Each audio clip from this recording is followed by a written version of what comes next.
Story RH, the podcast that makes a long story short. Welcome to all.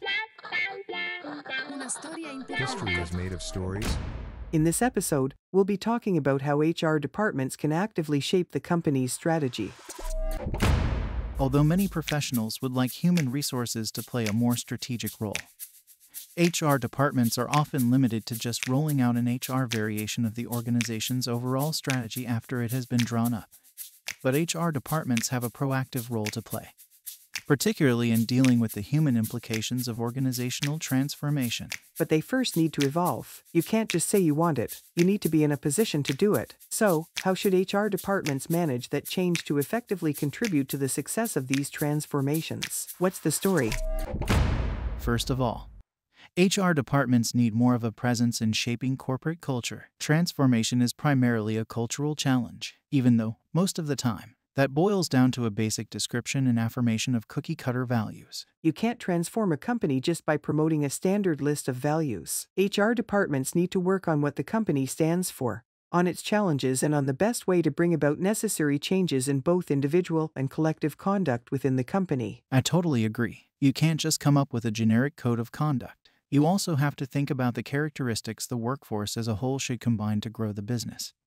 Meta skills, advanced skills in certain fields, attitudes, etc. The second big change for HR departments involves the organization. The transformation of companies is not just a cultural challenge, it's also an organizational endeavor, and the organization sits squarely at the crossroads between strategy and human resources. In many companies, though, these issues are now being handled by IT and finance departments, which has led to operations-oriented approaches and overly mechanistic processes. But before they can get involved in any sort of work organization, HR departments need to take a close look at the company's business and the way things are done on the ground. And that's not always a strong point of HR specialists. The third piece of the puzzle touches on the concepts and methods used by HR professionals to implement the overall strategy through HR policy. HR policies are, for the most part, built on the concept of job specialization, which is an idea that first came out of the Taylorist or scientific management model. It's the most granular level of the value chain, and it's what nearly all HR processes are based on. That definitely holds true in hiring,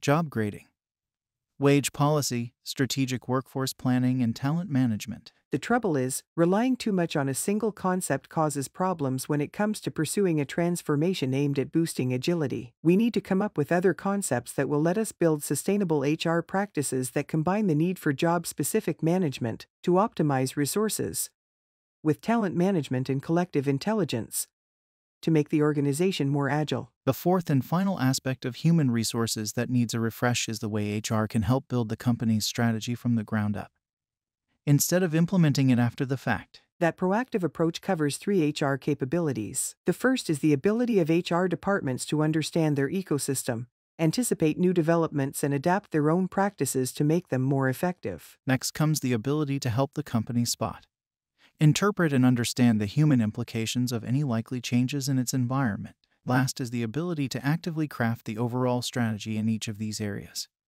every step of the way, with respect to the business model, business plan, and budget. To recap, if HR departments want to support any kind of business transformation, they have to make some changes of their own. Number one, they should ensure the company's culture and values grow and evolve in line with its business plan. 2, they need to update their own concepts and methods so that they can. 3, get more involved in the company's organization. And 4, they should hone the capabilities needed to help actively shape the company's strategy from a people-centric perspective. Is that right? Exactly right. Way to make a long story short.